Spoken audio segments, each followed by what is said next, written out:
A teacher doesn't teach a subject, but you teach students. A good teacher, in my opinion, can relate to the daily experiences of the student. We had the nice teachers who might be entertaining in class, but the nice teachers aren't always the ones we remember as the good teachers. We need to entertain and we need to be nice, but not overly so. So how do you strike that balance? You ever answer the question, so are you a good teacher? Scary question. Naga, are you a good teacher? Scary question.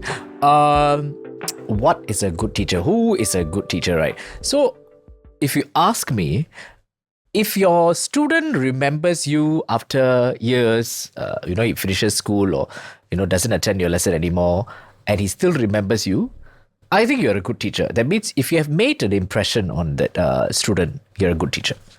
What kind of ingredients go into that?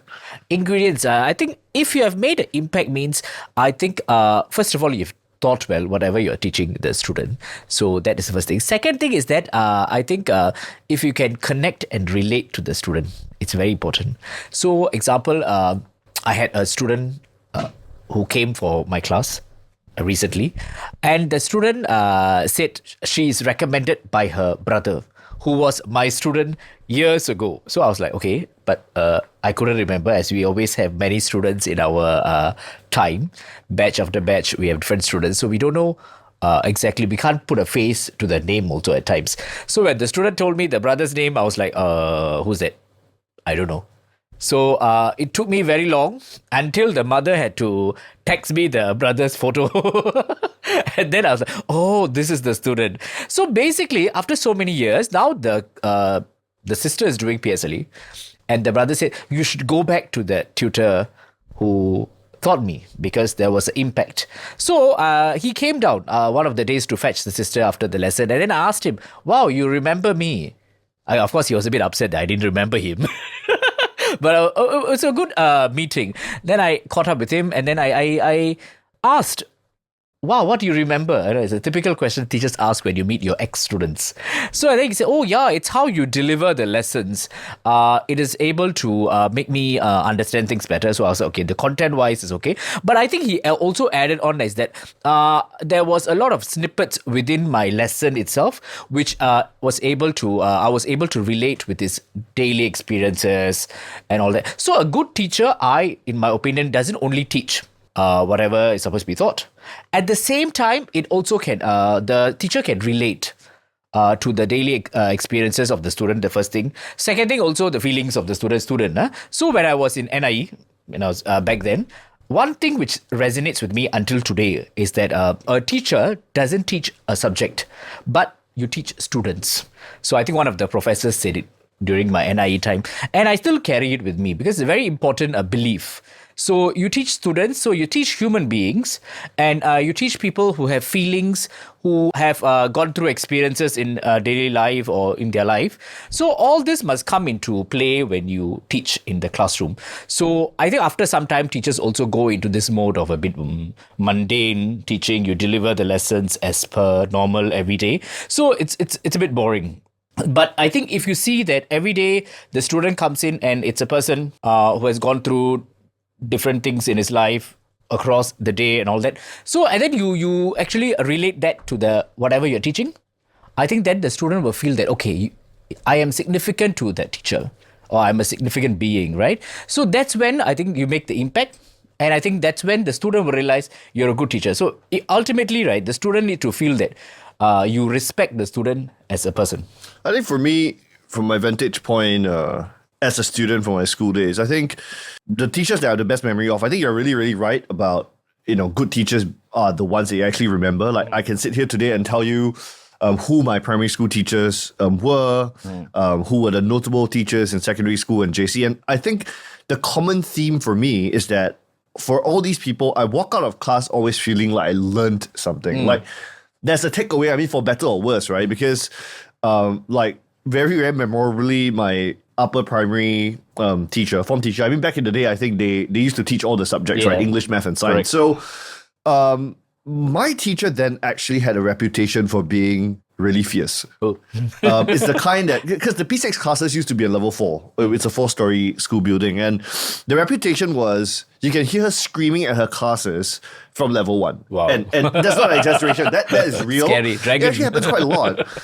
But the thing is, I mean, maybe I'm biased because, I did fairly well for, PSLE, and I'm definitely really, really, really grateful to her. But it's like, you don't begrudge your teacher for the screaming and the scolding, because you walk out and you always feel like, hey, I learned something. I got better at this. I got better at that. Yeah. One of my favorite JC teachers was my chemistry teacher. I wasn't very good at chem in secondary school. But at JC, it was a breeze, because every time I walk into class, I walk out and I remember something new. It was something about the way she conducted the class, the way she taught, that just made it more sticky. And again, it's not all rosy, right? Because the intimidating part was every time you go to class, she's going to ask you questions. Of course. Right? She's going to ask you questions about your homework. And you're already 17, 18, and you stand up and answer the question, Wow. So if you get it wrong, then it's a bit embarrassing, right? And yeah, just with the whole delivery, it's like, I walk out and I feel like, hey, I don't really need to deliberately memorize things when I get out of class, just because of how effective she was in delivering. So I really do feel that, for the good teachers, the difference that they make in your classroom and learning experience is actually quite huge. Yeah. I mean, as you said, right, it's not about the what is taught, but more like how she teaches. So it's the delivery, which makes the teacher memorable. I mean, yes, we teachers will mark, we will discipline, we will, a particular content as a subject can be science, English, language, or anything.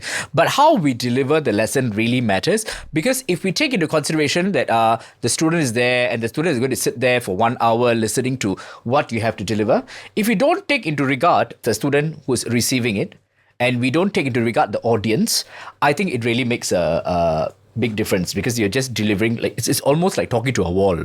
So you haven't answered the question. So are you a good teacher? Am I a good teacher? Why like interview question like that? Are you hiring me again? This is just a pretext, for me to evaluate your performance, Scary. But I mean, I am good at delivering. Okay, so I think coming back to my lesson, right? So usually, even in school, when I was teaching in schools, and now I'm teaching at the center, I always bring in the entertainment factor into my lesson. Very important. So I think now is the buzzword edutainment. I don't know, a lot of people use it. I don't know what do they really mean, individually, when they say the word. But what I mean is that really to deliver a lesson, a content to students now, because they are all digital nomads, you know what I mean? They're all highly stimulated beings. So they need something to be delivered in a particular way. And the attention span is very, very short. I think as they become younger, yours are older students. So mine are the primary and secondary. So the primary ones, the attention span is really short. So I feel that I'm a good teacher when I'm able to engage, catch the attention and hold on to it until I can deliver whatever content I can. So I always bring in like snippets of what happens in my life, in between my lesson. So if the attention span of the student is like 10 minutes, which is highly possible nowadays, because they are so, they need the frequent stimulation, the wave after wave, they need to get it. So after 10 minutes, I'll stop and I'll talk about something. If it's possible, I relate it to the thing which I'm teaching. If it's not, fine, it's okay. I'll talk about what happened to my son yesterday in school or what did my wife say, that kind of thing. So it just makes it, okay, then they come back, go to something else, and then they come back. And that refreshes their attention span, I call it. So I think that makes me a good teacher, because I bring the student into the lesson. I consider the student as the audience, and I deliver the lesson in a engaging and entertaining way. I think the entertainment point's interesting because actually, I would say that not when you think about your teachers in school, when I think about my teachers in school, I would say that we had the nice teachers who might be entertaining in class, but the nice teachers aren't always the ones we remember as the good teachers necessarily. And the reason for that is because there are lessons where it's very chill and very relaxed and it's very fun. But you will always speak of them in a different breath from like the teachers whom you remember as being good. True. Agreed. And I think the difference here is for the teachers that are really good, they are not nice all the time because they are invested in how well you do. They get angry at you. And Of course. the word I would use here, I mean, it's a little bit sexist, but most of my teachers that I have fond memories of are ladies. That's not good news for you and I, but you know, but I would say they have that motherly element to them, whether or not they were Nurturing, mothers at that point in time. Nurturing, but also like, you know, there's that element of nagging and just being invested in how you do, like actually caring and will scold you if you're not living up to expectations, right? So I think that's a very, very important ingredient, which is we need to entertain and we need to be nice, but not overly so. So how do you strike that balance? I mean, I strike the balance because I come from a perspective that they get the nagging at home. I'm a parent also. I mean, I haven't started nagging yet because my kid is 5. But I think nagging is done at home already. It's a given. You know what I mean? So I don't, it's my personal belief that I don't need to do the nagging here. If I can relate to the student's mindset, what the student goes through, then I think I would be able to connect with the student more. With that connection, I use it as a start point to engage them to whatever content I'm going to deliver. So that's my like capture. Like, you know, like when you write something, you write with a hook. So that's my hook. Oh, I understand you. I feel you kind of concept. And I think that makes a good teacher because immediately when you connect like that, you are able to get the attention and the focus of the student because this person who's talking to me during the lesson is actually understanding me and they will be more willing to or open up to what you're going to deliver during the lesson. So I think that makes a good teacher for me. I think I'm not as entertaining as you. I do have kids that tell me they really, really enjoy my lessons. And to be honest, sometimes I look at a comment and I'm like, they'll literally tell me, oh, your classes were entertaining and, you know, I find it's very engaging. And sometimes I'm really like, really, man? You know, because I'm actually very, very... Why self-doubt?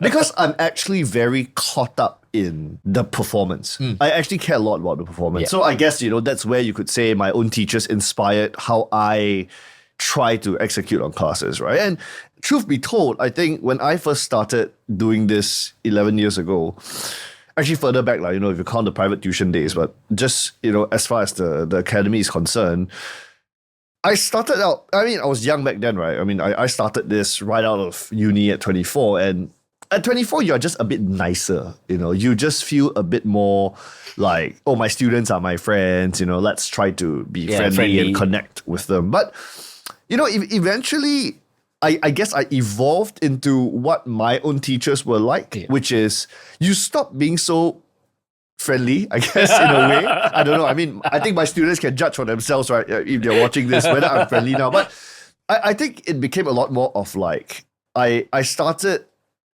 sugarcoating less. Maybe I started telling people like, hey, you know what, like, on this trajectory, it's just not going to end well for you, right? I find myself saying a lot more of that. And of course, we don't just say that, I don't just say that and leave them in the lurch. It becomes, hey, you know what, on this trajectory, you're going to have a problem. Here's what I think you need to do. Like, come and tell me if you need help, but, you know, you can't be passive. And I guess, yeah, that's where, you know, it comes with age also. You know, you look back at what your teachers did for you and then you realize, hey, actually, the important thing is really being invested in offering solutions and being honest and not always telling the kids that, you know, things are going okay, because it's easy to say that. But I think the harder part is how do you deliver the tough messages in a way that they will listen, they will buy in and actually do well for themselves. Because I think at the end of the day, that's like a really, really, really important outcome, right? No, I understand. I mean, one term you use sugarcoating, right? You do less sugarcoating now. So maybe I do a lot of sugarcoating. But because, of course, we have different audience, right? Yours is the older audience, the JC kids and all that. So mine are the primary school kind. So I come from another perspective also is that they come to our classes after a day of school. The whole day, right? And then they maybe... a whole week. A whole week. Yeah. They come once a week, right? So, I mean, I'm just saying on a daily basis, they have gone through morning school. And then after that, some of them even turn up in their uniform. Right after school, they come after their extra activities and all that. So, they're tired. Mentally, physically tired. They come. So, and then they come there, okay, I'm going to deliver my lesson and that's it. And then I go straight on. I just feel that it's very difficult for them to absorb. So I tone it down a bit. I get them to laugh, a bit more relaxation, and then I deliver. Of course, what needs to be delivered have to be delivered. And when I need to be strict and, to get the message across, if you're not going to do well, you're not going to do well. But I think I always do it when it's needed. But I think most of the time I'm trying to be so-called nice. But I think that also helps me in a way, the being nice more consistently. Because when I am angry, or I would say when I'm to the point, you know what I mean? Like the sugar is gone and whatever is exposed is there. Like I tell them, okay, directly, okay, you're not doing what you're supposed to do and you're not meeting the expectation. They get into like, serious mode. Okay, this teacher now it's talking serious stuff. As in, you mean that gives you the balance. The balance, they take you more seriously because you're normally nice. Yeah, normally nice. So when they sense the difference, they go to serious mode. Then they take me really, really seriously then. So I think it works both ways for me. Yeah, I think one appreciation that I got, as we collaborated and worked on the primary curriculum and secondary curriculum over the years, because I developed the JC one entirely on my own, but for primary and even secondary we did it collaboratively. And I think one thing I appreciated from that process was how lessons should be tailored differently based on the age group, right? So we actually have that stratification, the way we design the P1 to 6 and the Sec 1 to 4 and the JC it's kind of different. I think there is a core philosophy that we try to, create to create a uniformity across the levels at the academy. Yeah. Being very, exam driven, being very data driven, just being really, really comprehensive academically. But I think, to your point, the whole idea that we actually, like for primary level, it's more important to be engaging. So actually how we space the lessons, how we pace the lessons, right? Yeah, actually, pacing. How we space the exercises, how we pace the lessons actually becomes a really, really important part of it, right? But, for the upper level students, because content's heavier, and I think there's only so much clowning around that I can do with them, before they get bored, right? I totally agree. So yeah, we kind of like recalibrate things as we go up the level. So yeah, it's not easy, right? I mean, good teachers, I think I started by talking about the commonality, the caring, the being invested in results. But I think if you dig deep into the tangibles, the characteristics that makes a teacher good and memorable at different levels could actually vary quite significantly, right, in terms of what you have to do day to day. Yeah, of course. So basically, we come back to the point that whether you're a good teacher or not really depends on, first thing, whether you get whatever you need to deliver, whether it gets delivered effectively, whether the student understands or not. So, but at different levels, the example like primary school versus JC, I think students are different, of course, in terms of how they receive it. So if you are able to tailor it, whatever content you're going to deliver, and you're able to get the students engaged during the lesson, I think you're a good teacher. Yeah, I think what I'll end off with is, I think as much as we talk about entertainment and engagement, I think on some level, especially we're talking about in the tutoring space, I think what we try to do and what anyone should ask of any teacher is that content, I mean, engagement is one thing, right? Being entertaining and being able to build a bond is one thing. But I think at the end of the day, we must be really, really, or any teacher needs to be really, really good at the subject matter. There has to be a kind of scaffold and framework that you can deliver, because if you don't have that, then you're just entertaining. Correct. You don't have the invested part, right? Yeah, like correct. you're not actually invested in student outcomes, right? So not having a game plan, not having, a series of, a plan, right? A roadmap, right? Correct. To doing better. Like if you don't have that, you don't have the tools and the materials to back up that roadmap, then, actually, even if you're really entertaining, it's not going to move the meter. Yeah. So it all comes back to balance again. So we entertain or we teach in a more engaging way so that we can get our content delivered. Ultimately, it's the tangibles, as you said, it's the content which needs to get delivered so that they can perform well in exams. But how you deliver it, it's really up to you. Personality of the teacher and also the age and the attention level of the students. If you take all these considerations, I think you're a good teacher. Yeah.